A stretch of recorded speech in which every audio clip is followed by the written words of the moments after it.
এক বেদুইন, অক্ষর জ্ঞানহীন মানুষ, সভ্যতার ছোঁয়া তার মধ্যে লাগেনি।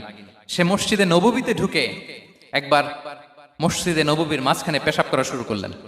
ইসলামের সবচাইতে দ্বিতীয় সবচাইতে পবিত্র জায়গা বিশ্বনবীর মসজিদের মাঝখানে। সাহাবারা তাকে মারতে উদ্ধত হলেন।